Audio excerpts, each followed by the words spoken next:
Welcome, welcome, welcome to our ESU Happy Hour, a Victorian thriller, Lawless and the Devil of Euston Square, with William Sutton and Roger Stacey. I'm, as always, Joshua Keppel-Gonzalez, Director of Branch Services at the English-Speaking Union of the United States, and today's Happy Hour is sponsored by the Boston branch. As ideas for these lectures come from you, our members and viewers, please share any ideas or topic for an upcoming speaker or talk using the survey that will appear at the end of our program tonight. Before we get into that program, I wanted to make a couple of technical announcements. There will be a question and answer session at the end of this presentation, but you can submit your questions at any point using the dedicated Q&A and chat modules that are present on the bottom of your screen. You can submit them, as I said, during any point, and they will be answered in the order received during that Q&A session. I also want to take a moment to recognize the branches with the most registered members for today's happy hour. They are the Boston, Atlanta, and Philadelphia branches. Now, to really start us off today, I'd like to welcome Boston branch member David Herder. David? Thank you. Good evening. I am happy to welcome you on behalf of the Boston branch of the English-Speaking Union and to thank you for attending this discussion of William Sutton's Victorian thriller, Lawless and the Devil of Euston Square. It is with pleasure that I introduce our moderator, the longtime vice president of the Boston branch, Roger Stacey. Roger is a graduate of Hamilton College and Harvard University. He taught English for many years, first at TAFT School and later at Buckingham, Brown and Nichols School in Cambridge. Those of you who join these sessions regularly will remember Roger from last spring's lively discussion with Ward Farnsworth, the author of Classical English Style. And now, Roger Stacey. Well, thank you very much, David. It's a great pleasure to be back at the ESU Happy Hour. And I want to extend my greetings to all of you who've chosen to join us this afternoon. Our guest today is William Sutton. Will is a novelist, a musician, and Latin teacher, and he lives near Portsmouth in southern England. He writes for international magazines about language, music, and futurology, which I think is an intriguing undertaking for a historical novelist. He plays the accordion, does translations, delivers workshops in creative writing and on the Greeks and Romans. He's written for the Times, as well as for the radio and the stage, and has acted in the longest play in the world, which we'll have to find out more about later. Will has played cricket for Brazil, and you can follow him on Facebook and Twitter, as well as his own website. Good to see you again, Will. Perhaps we should let the viewers know that you're speaking to us from France. Yes, well, thanks so much, Roger, for asking me and arranging this lovely evening. But yes, I'm in a kind of French, not quite a chateau, on a creative retreat with a poet, a painter, a graphic novelist, and a songwriter. So it sounds like a joke, but they may burst through the door any moment. But I think we're safe. I've sent them down to the cellar for the evening. Good. Well, just let's get right into it. But I want to start off by saying that I think that historical fiction is having quite a considerable vogue recently. I'm thinking, for instance, about Hilary Mantel's Wolf Hall, which won the Booker Prize, and Whitehead's Underground Railroad, which won several awards, and Maggie O'Farrell's Hamnet, which won the National Book Critics Circle Award for Fiction, and there are many, many others. Nevertheless, I'm also reminded of what the novelist Jonathan Franzen said recently, and quote, "I like fiction by writers engaged in trying to make sense of their lives and of the world in which they find themselves, and this makes me particularly resistant to historical fiction." And after he said that, he put out a book set 50 years ago. So there you are. How did you become interested in writing historical fiction, Will? Well, I wasn't quite as resistant as Franzen claims to have been, but I didn't particularly set out to do it. I fell into it. I think many writers would say this. An idea kind of grabbed me by the throat and forced me against the wall that I had to pursue. It was connected to several things, but kind of walking around London and just looking at the huge infrastructure that's there and asking myself, how has it got to be there? And somehow that tallied with something, I suppose, from the fiction of the time, sensation fiction, so Wilkie Collins, even the Brontes, which was trying to uncover something beneath the surface. So I just had this huge feeling of, I have a story to tell that will reveal things that we don't quite know about that world that we think we're so familiar with. So it's a mixture of admiration of their fiction and their history with the desire to tear it all up and say there's something more confusing and complex beneath this. I think we could say that your book delves beneath the surface of Victorian London, both literally and figuratively. I wonder if you'd be so kind as to give us a brief overview of the novel and perhaps of the series of which it's a part. Well, I'd really like that as an introduction. It's all about taking the surface off and trying to show the steaming innards underneath. So that's both in terms of the physical London that we know, but also the societal ills. So it starts with an explosion at Euston Station. Famous landmark, even more famous in the day, the most beautiful station in London. And that happens to be where they're beginning to build the first ever underground train in the world, the Metropolitan line. Our detective is set on the trail of the antics that begin with this explosion. And is it someone just having fun, or is it more serious kind of terrorism? And with the help of a group of urchins, something like the Baker Street Irregulars, and a mysterious librarian from the British Museum Library, Ruth Villiers, he gets onto the trail of this mysterious activist called Beric Skelton, who's a kind of working class hero from the East End, but he made good and he made friends with Dickens and all the literati of London, and something went wrong for him. So we try and find out what went wrong and what's led him down this alternative societal path where he seems to be fighting against the powers that be. And Lawless gets the feeling he's got to solve things before it gets too serious. And that's the first book, Roger. That's the Lawless and the Devil of Euston Square. And then the other two books unveil something beneath other aspects of London society. The second book's all about kind of Soho nightlife, the erotic subculture of Victorian London, which we sort of hear little tales about, but at the same time we imagine they're prim and proper. So it's trying to square that circle of which was it, or was it both? And then the third book kind of delves into the, I suppose, the cost of empire. So it's got an industrialist at the heart who's gone into a kind of mourning about his personal life, but at the same time his industrial organization is being attacked with various explosions around the ports of Britain, and we have to find out how could that be, and what is this resulting from? Who's out to get him? Great. Well, I hope you've tempted several people into reading the whole series. I was going to say there are many approaches to writing historical fiction, putting us in a different time, exploring the minds and motives of known historical characters, or simply creating costume drama. How would you characterize your approach?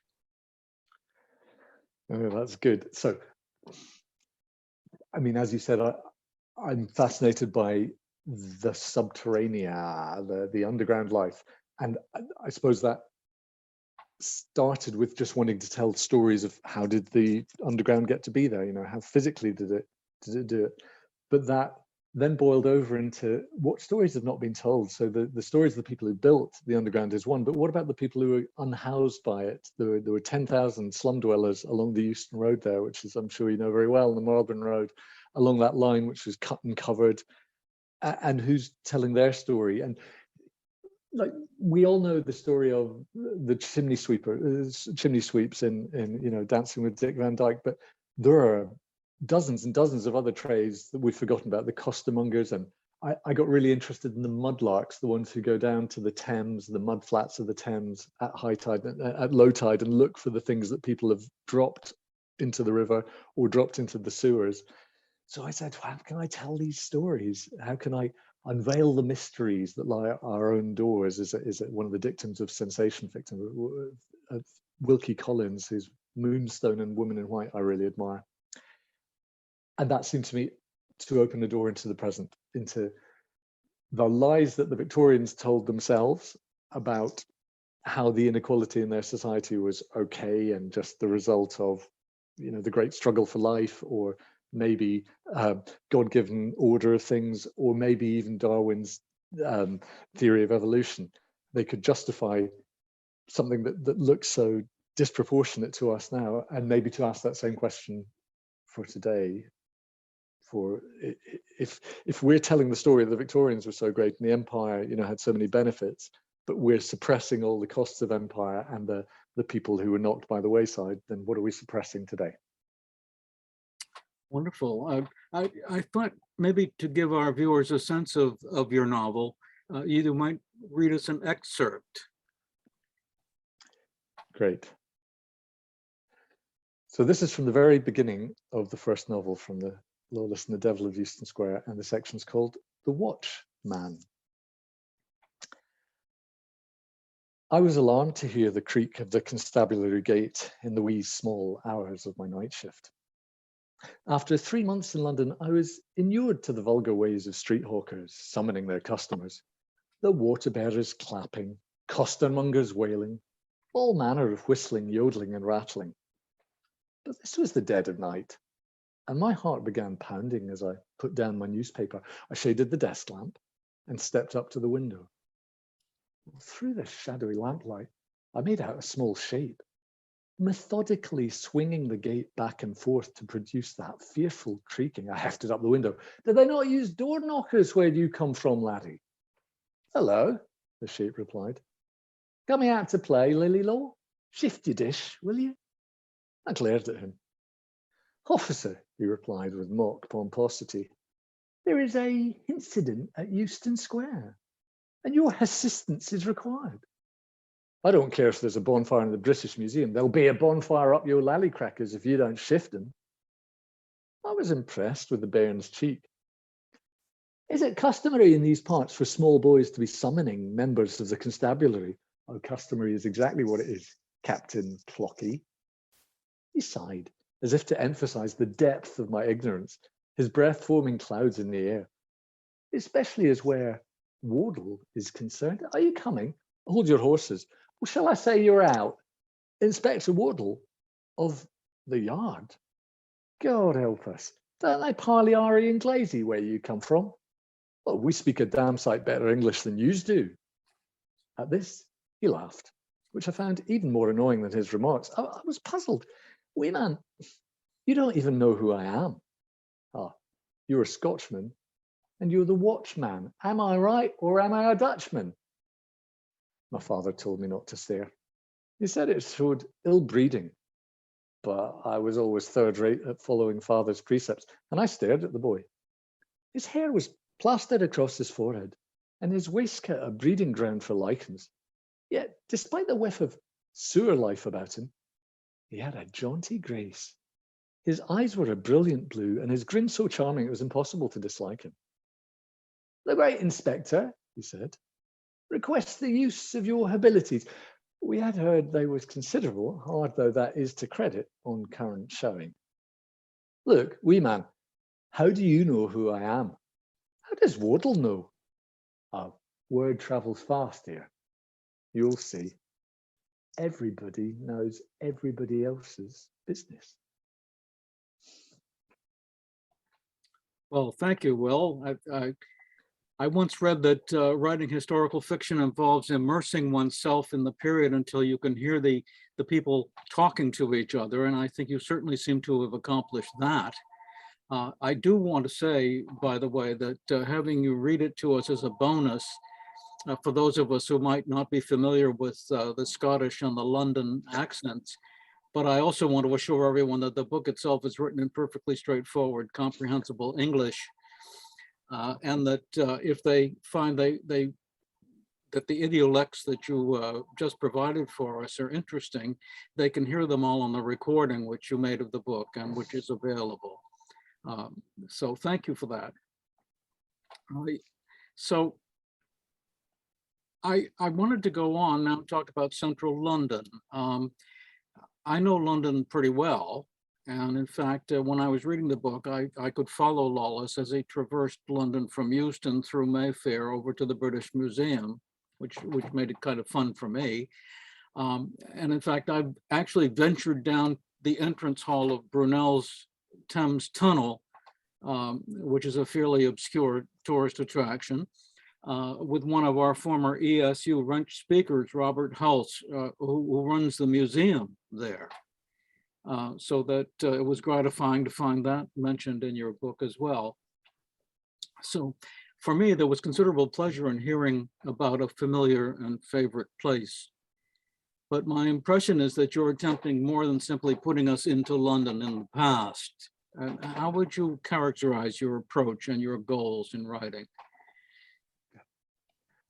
I mean, that's really lovely to hear that it kind of evokes London for you, Roger. I had an Edinburgh bookseller said the same thing to me. He said, "Oh, you really love this city, don't you?" But as you say, it's not just about conveying the past. It's not just about capturing it and giving the atmosphere. It's about unpacking the hidden. So I think I'm really fascinated by characters, both in literature and life, who we build up to be something really great. So, you know, the Gatsbys and even kind of the Heathcliff, people who seem to be immense, larger than life. And maybe even the narrator stands looking at them and saying how wonderful they are. And gradually the thing unravels, and we as reader, as kind of best friend, get to know that there was much more to the story than that. It was much more complex and much more human and vulnerable. So I was trying to do something with both the characters and the city that's reminiscent of that. So we all know about the grandeurs of Victorian London, and we hear of their great steamships and their underground trains and the connections of the empire all around the world. But we also hear about the underbelly of that. And people talk about history from below. It's a phrase I wasn't aware of when I was writing the book, but I understand it's been kind of academic currency for 50 years, where we say history isn't just the tales of the politicians and the leaders and the military exploits. It's also the stories of the costermongers and the urchins and the street sweepers. And actually, if we listen and look out, we can find their voices, we can find the rhythm of their language, and we find the rhythm of their life with all its difficulties and, you know, wondrous things as well. So when I discovered that, you know, the Euston Road had been dug up in this period to build the underground train, it just seemed such a wonderful metaphor for exposing the hidden underbelly of London society and of Victorian life, and sort of overturning a kind of whitewashing, a sort of smoothing over of the cracks that we've increasingly done maybe over the last 50 years in telling the story of the Victorian era. So that Victorian values now means something completely different from when I was a child, when it was used as shorthand for poverty and living in the workhouse and the threat of death and doom and disease hanging over you. Whereas now it's used as something wonderful to be harked back to a glorious past that never was. So really interested in exposing shortcomings in our shorthand for history. That's one of the fun aspects. And once you'd become interested in all that, how did you decide to cast it in the form of a thriller? That's a good point. A good question. I think I was wooed by The Moonstone in Victorian times and a few other thrillers. I'm a huge fan of Jekyll and Hyde and of Wuthering Heights, which kind of influenced the second and third book, alongside a few more modern, what we now call the neo-Victorian novels. Again, it's a phrase I'd never heard, but there's one by a Scottish writer called Alistair Gray, Poor Things. It's a wonderful kind of reimagining of the Frankenstein myth. And a book called The Underground Man by Mick Jackson, where he digs into the life of a very disturbed duke, a real duke from the mid-Victorian period. So I was inspired by the way that they used the thriller or a crime format to give an urgency to the social tales they were foregrounding. Does that make sense? So there were social, there was a kind of social quagmire seething beneath the surface of the way we tell the story. And we've plastered over the kind of anarchism and radicalist traditions of those times, which led to lots of things that we're proud of today. It led to workers' rights, it led to universal education and universal suffrage, but that didn't come out without huge societal upheaval, which was often fought against. We hear about the European revolutions of 1848 and 1870s, but we don't hear that in Britain. Those stories aren't told. We're always told, oh, well, Britain was secure and safe. We know we haven't had a war. Or in British territory, we haven't had a successful invasion of Britain for such a long time. But they don't say that people marched on Buckingham Palace in 1848 and Queen Victoria was evacuated to the Isle of Wight. They don't tell you about all the anarchists' attempts on various European leaders. So that seemed to be an opportunity not to be missed, that there were malcontents, there were discontented voices who felt they weren't voiced, and that somehow I could both do that job of that I think historical fiction does so well, of voicing the voiceless, of telling the story of the dispossessed and the undervalued from the past, at the same time as turning it into a chase to see which values would triumph in the end. And also, what does the detective think? Who does he side with? And, you know, it's an era today when in Britain we are a little bit puzzled if we've got a prince of the realm who's being investigated by the police, and then the whole thing suddenly is hushed up and magicked away by politicians and police. It feels a little bit uncomfortable. And the same was true in my novel, that we have a prince of the realm who gets investigated for certain things and doesn't necessarily tell the full truth. Well, I think you've anticipated my next question, but I'll ask it anyway, which is, are there any other themes of current interest in the novel? Well, you know, I heard a wonderful introduction to I went to a talk about The Hitchhiker's Guide to the Galaxy, which is a British series of novels that I love. And the chap introduced it was a comedian. He said, oh, you know, a time of rising prices and worried international values and politicians not telling the truth. And he was talking about the era that the book was written, but of course it sounded like a description of our own era. And I think whenever we express discontent with our own situation, as a historical novelist, I want to say, are you sure it was so different in the past? Are you sure that our recent rulers are any worse than the ones 50, 100, 150 years ago? So we hear a lot about how power and money and influence, we're hearing a lot in Britain at the moment because we're having questions about the Russian oligarchs who are resident in London. And do they have too much influence over our political situation? So there's a lot of power and money in the first book. And then there are people who are hushed up during the building of the Metropolitan Railway. And there's a sort of reckoning that takes place through that, which I think people talk about in modern society. And I mean, the second book we've had over the last 5-10 years, the waves of talk about women's rights, of the hashtag #MeToo, people worrying about coercion and manipulation within our society, and especially maybe our teenagers and young people. So that comes up a lot in the second book, sort of dispossessed of society and how they might be manipulated.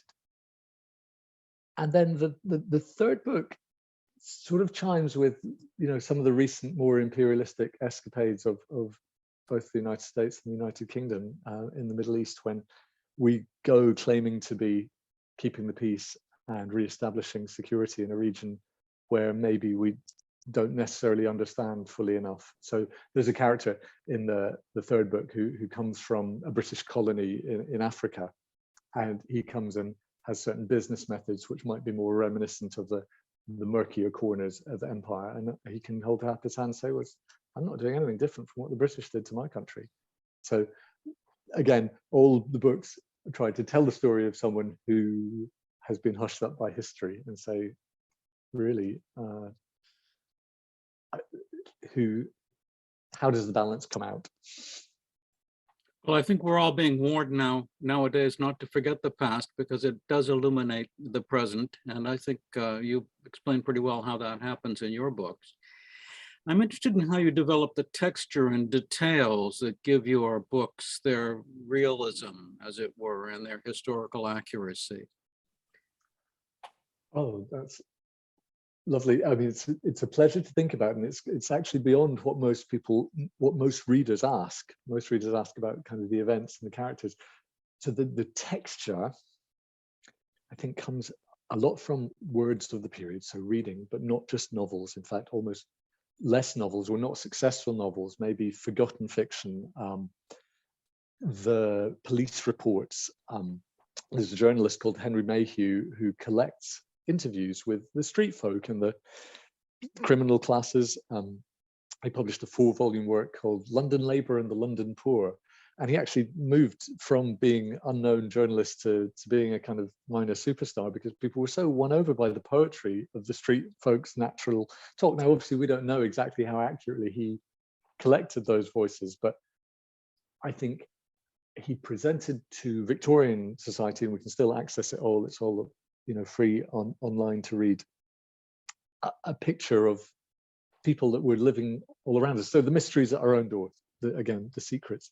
And then the same thing, I love to look at photographs and engravings. So for example, the Illustrated Police News and the London Illustrated have incredibly detailed, rich portraits of, you know, the traffic at Leicester Square was just as bad in those days.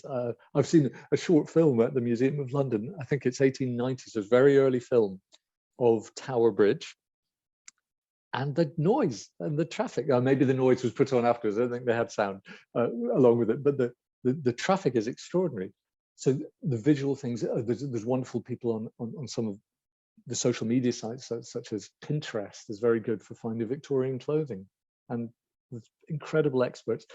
Even in period dramas on TV, often the costume designers, you know, are more informed than the script writers about the details. So I'm not shy about pulling from any source, fictional, non-fictional, past or present, visual, auditory. There's recordings from people around that time as they, you know, getting the Edison cylinders underway, and just steep myself in it and try and hear it. I think it must take a little bit of courage. I think if I were writing historical fiction, I'd be afraid I got a detail wrong or missed something.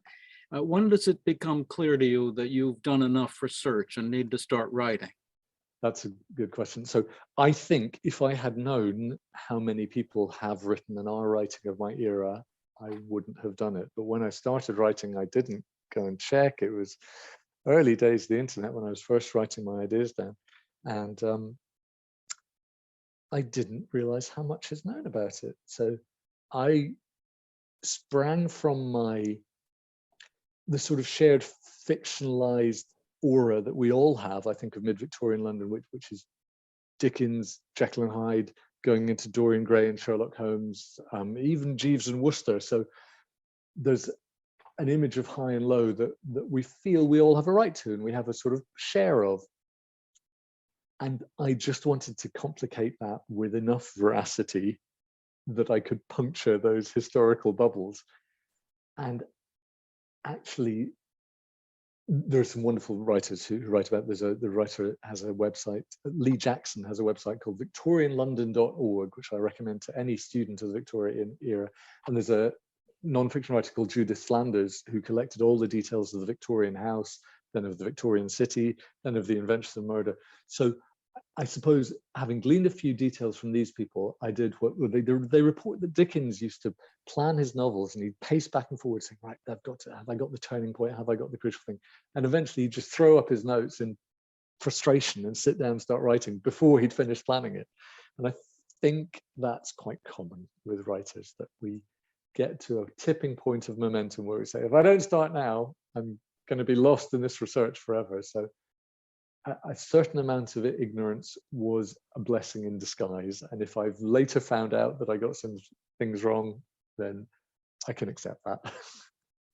I understand you had a little problem with guano. Yes, I'd referred to it in the first novel as a fuel that they were collecting, the guano from the South Pacific atolls, which they sort of decimated when they realized that it was so useful. But it wasn't as a fuel, it was as a fertilizer. It was, they were really discovering the benefits of getting nitrogen back into the soil, and they tried various things. They tried, I think seaweed from the west of Scotland was all the rage for about 5 years, and then they found guano, and I had to change it in the second edition of my novels and correct that it wasn't a fuel, it was a fertilizer. Not so bad, is it? Conrad got that right in Lord Jim. I was tempted to say that one has to get one's guano together, but I think I'll let that pass. Lawless is the first of a series, as we've said, and I wonder if you have plans for any more.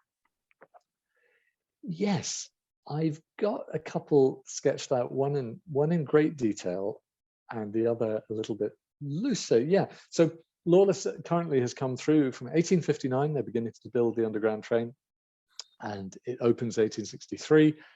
The second novel is 1864, and there's wonderful things going on. Garibaldi visits London, and there's various international exhibitions.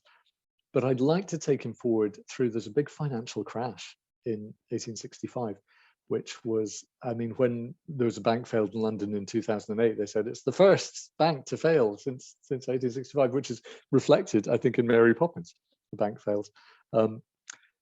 So I want to get to that and use that maybe to tell some stories about our own financial misdemeanors of the last decade and a half.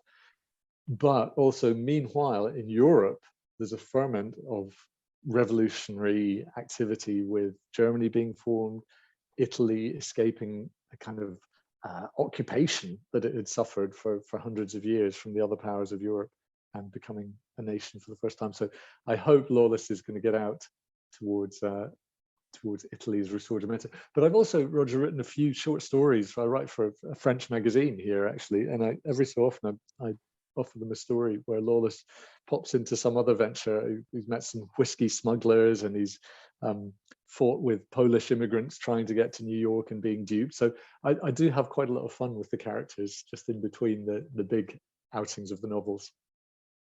These short stories, do you write them in French? No, long story. I've lived abroad for a few years, and each country has magazines for people learning English. So with slightly simplified English and a little bit of vocabulary. So I wrote for one in Brazil and then one in Italy, and somehow I ended up writing for this one in France. And they just suggested to them, how would you like a short story? I write articles for them about travel and music and futurology, as you said. And I said, how about story? They said, oh yeah. And they really enjoyed them. I just wrote one about someone, Lawless is trapped in a kind of lockdown, isolation during the cholera epidemic of 1867. He's not allowed out of his room. And how mad does he go when he's not allowed to go and do his normal investigating? So, good. Well, we'll look forward to the collected stories of Lawless. Just to change gears just a little bit, well, perhaps before I do that, is there anything I should have asked you that I neglected to ask you? No, I mean, I think last time we talked more about the slang, but you're right. I shouldn't overdo the slang because that will make people think the book's incomprehensible. I mean, I think everyone knows a bit about Cockney rhyming slang, but I've just been talking to my friends here and discovered one of their mothers can speak backslang, which is when you reverse words so that, well, they say so that straight people can't understand you. So it's the salesmen of London, and they still do it today. They were doing it in my time.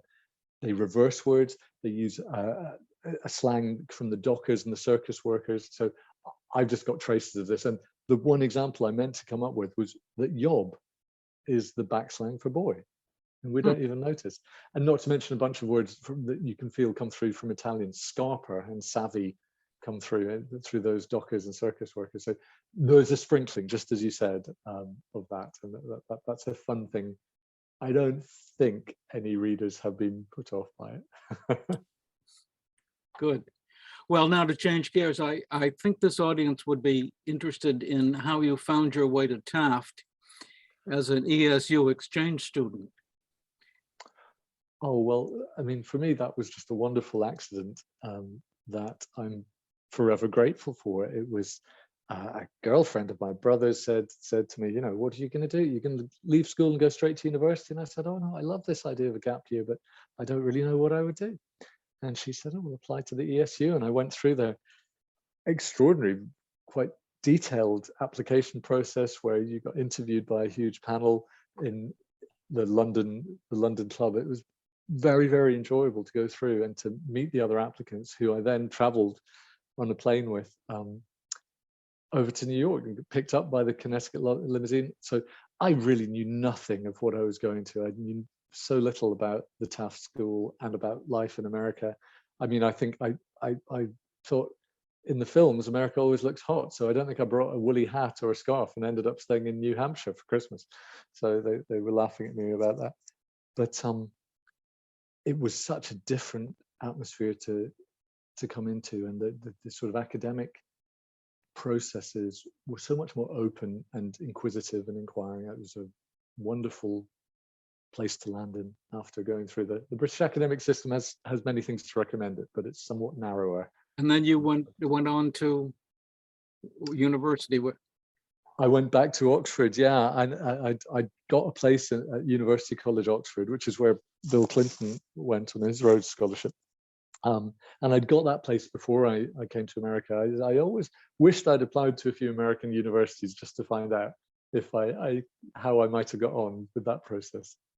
Yeah, my own involvement with the exchange as an advisor to several participants and as an interviewer of several American candidates wanting to go abroad was, in fact, my introduction to the ESU, which has added a great deal to my life and many friendships and opportunities over the past 50 years. I knew all of the exchange students who came to TAFT, although it was before your time, and several who came to BB&N, one of whom was a famous Yiddish comic on the BBC. But several of them are still among my friends, one of them actually going on 50 years. And I've been to the ordinations of two of them in Britain. And there was a usual pattern in the time I was there. The students would arrive after Christmas. I would go down to New York and pick them up, usually. And then they would become totally disoriented, and I think the word is actually deracinated, and occasionally even a bit scornful of an academic environment that they found lacking in rigor. But by spring, they'd usually sorted themselves out, and they often wanted to stay in the US, as you mentioned you did. Was that more or less your experience?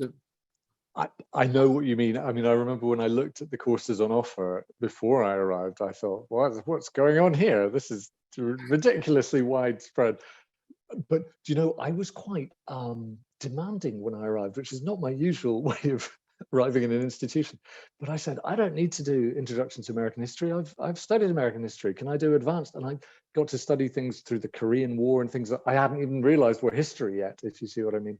And I did a couple of ISPs, and I did some really complicated study of Latin and Greek poetry with Letitia Rhodes, who was a brilliant teacher, and with Bill Nicholson of Russian literature, by the Byronic Hero. I got to record an album.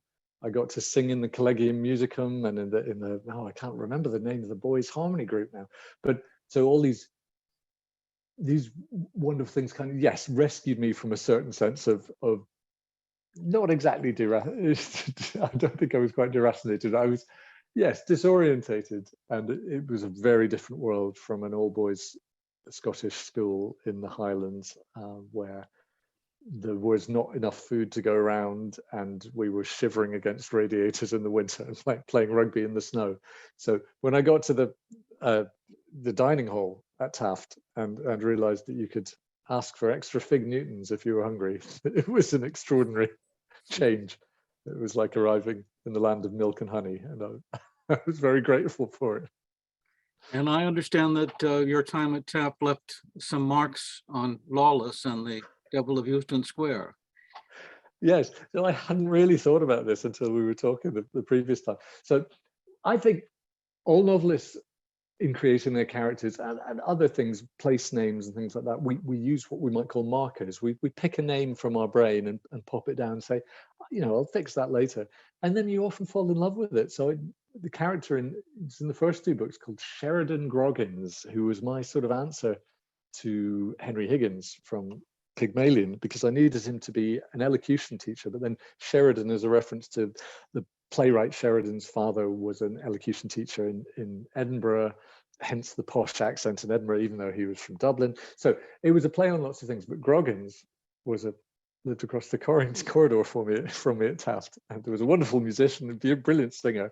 So I didn't base the character on him exactly, but the musicality of the voice and the sort of flair seemed to go with the name for me. And then, yes, an ESU student who spoke to me just before I came to TAFT, the previous student was called Villiers, which was my heroine's name. And I'd completely forgotten that. We just pop these names from our unconscious mind onto the page and forget to edit them.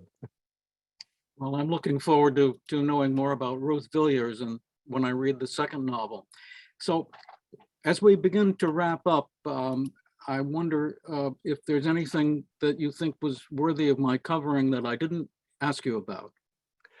Well, you know, you mentioned that I do workshops, and I don't want to be a salesman, but I've got a workshop coming up that I'm not expecting anyone in America to attend, but you might have friends in Britain who would enjoy it. It's an online workshop for writing for procrastinators. So I'm developing a specialist line in how do we put things off for years. And I think, again, all writers have suffered this. So it's a real privilege to be able to teach as well as writing. And it's something I'm falling into more these years, both with my local university and with just adult groups. I've got a little stable of 15 writers that I'm coaching through the next stage of their novel writing career. So, well, I'll think about that later. So, by the way, I haven't forgotten that we were going to talk about the longest play in the world. Well, do you know, again, that's a slight influence from my time at TAFT.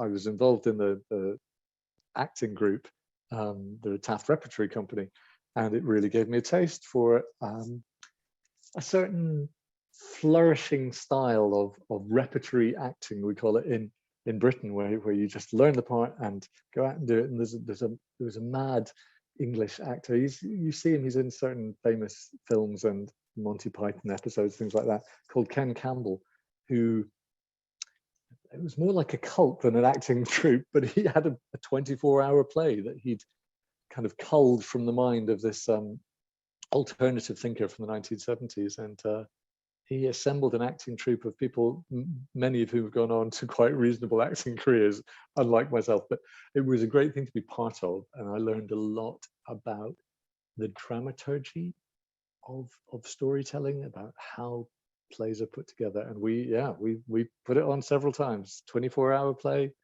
no sleeping. Few people did sleep, but not the cast so much. And I did really enjoy that. It does get put on once in a while. Whenever they find an actor to play the main role, they put it on. Wow. Well, that must take some endurance. I want to thank you very much for an informative and very interesting session today. Will, I'm looking forward to seeing you perhaps in May. And now I will turn the proceedings back to Josh Keppel at the ESU in New York to see if there are any questions from our audience.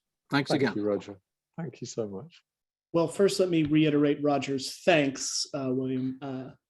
That was exceptional. Really enjoyed it. But I have to immediately jump into questions as we already have some that have already popped up. So if you have any others, please put them into the Q&A or chat. But I'm just going to go right into our first question from Ted Kunstling, who asked, would you distinguish historical fiction from historical fantasy?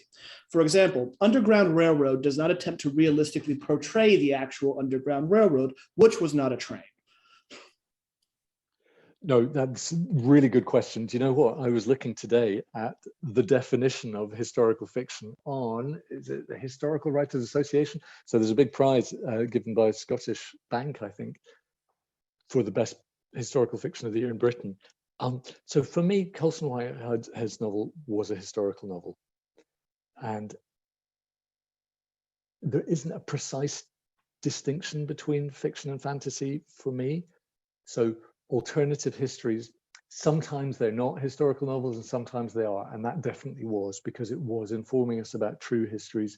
There was a wonderful fantastical element that ran through it. And you know, I teach a module on historical fiction in the University of Portsmouth. I co-teach it, and I discussed with my boss, you know, are we going to allow this? Someone wrote a story about Queen Victoria's unknown secret child, love child, with her factor John Brown.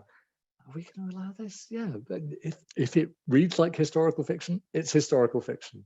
So the Underground Railroad, I'm pretty sure it was. And Lincoln in the Bardo, that's another one. Even Hamnet that you mentioned, which it's got to have invented things. So there can't be one sharp line that says, but it's a question of what do we agree, I think. So our next question is from Stephen Starnes, who asked, do you see a link between this story of the first two blinds disruptions to those, real or imagined, of Crossrail's creation in this century?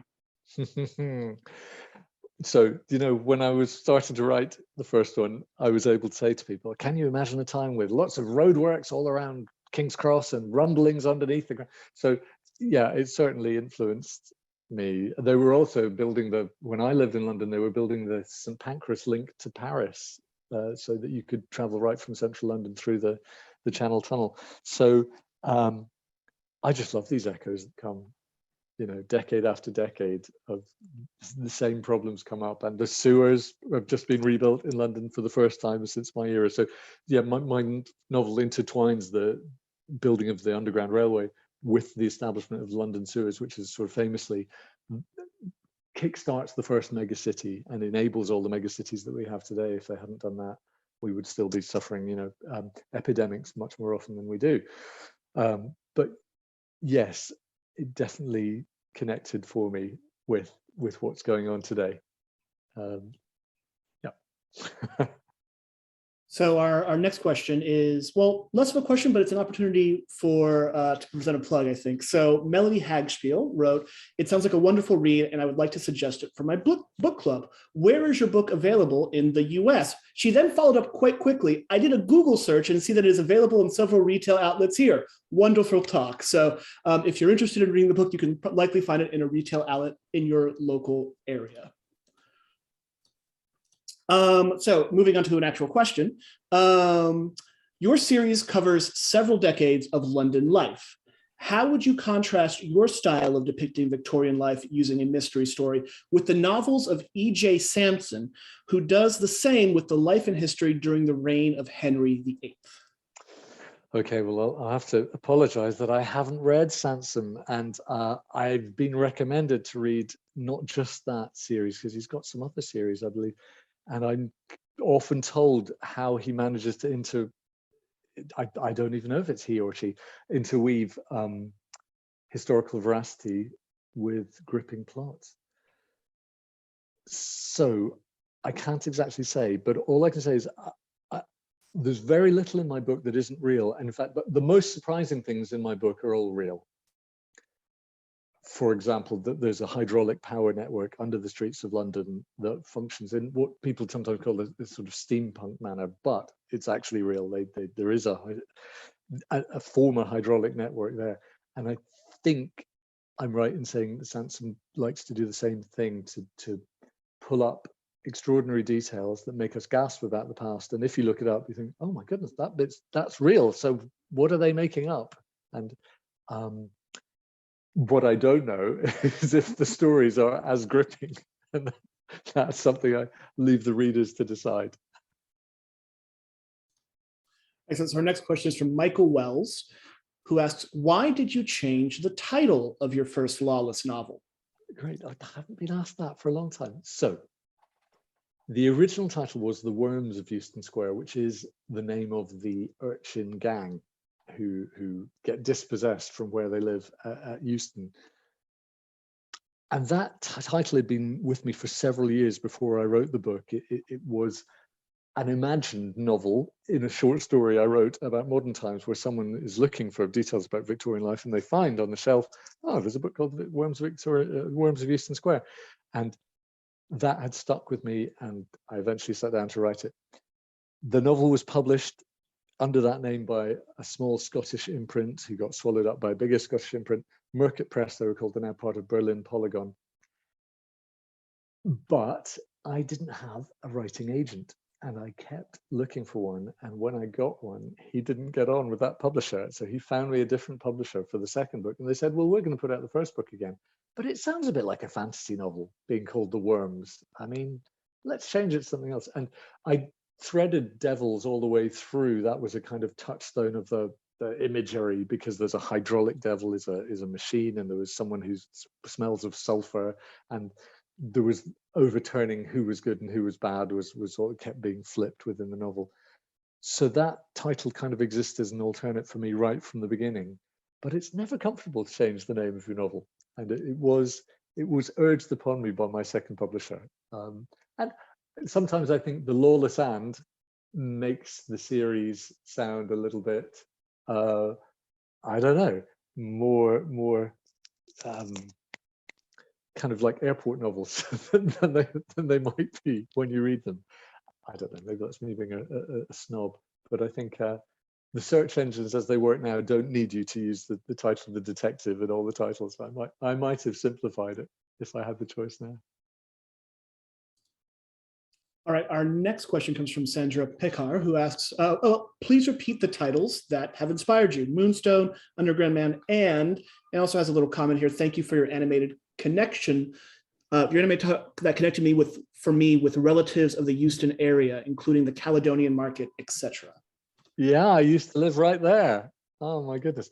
Okay, let me see if I can type things into the chat to go with them. So there are two that inspired the first novel particularly, which is Wilkie Collins's Moonstone and The Woman in White, which is being written at the time of the novel. The characters are reading it. The Strange Case of Dr. Jekyll and Mr. Hyde is involved in the second one, and Wuthering Heights are the third one. But the modern novels that I mentioned were, yeah, you mentioned Underground Man is by Mick Jackson, and I mentioned Poor Things by Alistair Gray. Now, Alistair Gray is recently deceased darling of the Scottish literary world, who's barely known in England, but he's really famous in Europe. He's just a wonderful writer, a really strange alternate writer, and Poor Things is one of the most beautiful, strange novels that I recommend to anyone. And Les Miserables, right? I see someone's mentioned. Sorry, you're about to read the next question. Yeah, I am. So Bill Kennedy of our Cleveland branch asks, sewers and underground life remind me of Victor Hugo's Les Miserables. Any influence or parallels, either conscious or unconscious? Absolutely. So I didn't realize this until I've been writing academically about my first book in the last 2 years. And so I've gone back and read other things that have influenced. So I listened to Les Miserables at the same time as I first read the Wilkie Collins books, and I absolutely loved it. And again, it's that combination of a thriller with huge societal upheaval. So it's a novel of revolution, and it's so beautiful. And my urchin that we met in the reading, I now realize is hugely inspired by, oh, what's he called? The wonderful boy in Les Miserables who's in the fighting in the streets. I won't tell his whole story unless I spoil it. But so definitely, and the sewers and the contrast between the gleaming surface and the underbelly, and also a man who's goes from rags to riches to rags again. So yeah, absolutely. I'm a huge fan of Les Miserables, and also just the ambition of it, such an epic scale. So yes, I'm going to go and reread it. All right, and we have one last question, also from Bill Kennedy, who asked, Alan Moore's Jerusalem takes the reader throughout time in one small space of London. Do you know it? So I know of it, and I will read it. Alan Moore's graphic novels, so especially Watchmen, are an influence for me. And in fact, my character being called the Watchman, he then gets nicknamed Watchman, is a sort of nod, not exactly to the plot of Moore's graphic novel, but to, again, its ambition to say nothing is but what is not. Whatever you think the story is, you should dig one level deeper, and whoever you think is glorious probably has a dark underbelly, and whoever you think is low may be exalted high. So Alan Moore, friends of mine have gone to see him to talk to him about that novel and if it could be dramatized for the stage or screen. But it's clearly hugely ambitious, and I'm tempted to give it a go. All right. Well, thank you, William, again for the discussion as well. Thank you, Roger, and thank you for taking the time to answer our questions. I'll now introduce the Executive Director of the English Speaking Union, Karen Karpovic. Karen. Hi, thank you so much, William. I want to admit too that so much my historical knowledge comes from historical fiction, which I think maybe a lot of people might want to admit too. But it was wonderful, and your creative process, especially about the procrastination, was very inspiring. So thank you again. I also didn't realize this would be such a love letter to our exchange program. And it's always wonderful to hear how many lives were changed or affected by that program, which is still very, very vibrant today. And we're very proud of it. But thank you for being one of our graduates. And we have a very vibrant alumni group. I might ask you to actually come on to the alumni group to speak to your fellow students, because they'd love to hear your adventure at New Hampshire. Everybody has stories to tell about their adventure in the UK or here. I also want to say, if you're not a member of the English Speaking Union, we are a membership organization. So I do encourage you to become one. We've talked a little bit about our programs, but also this wonderful happy hour, which is brought to us by our branches who curate these particular programs. Please consider joining us on March the 16th for a little bit of a change. We're going to be looking at royal artwork and a private collection, which is always very interesting, which I'm fascinated by because it's quite an extensive collection.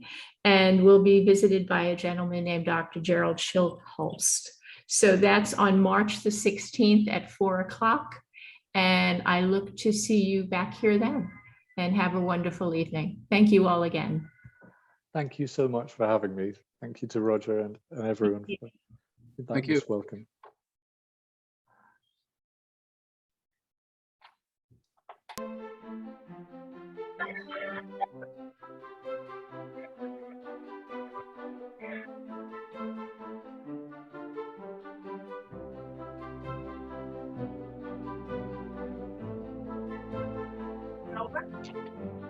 Just got off. Oh.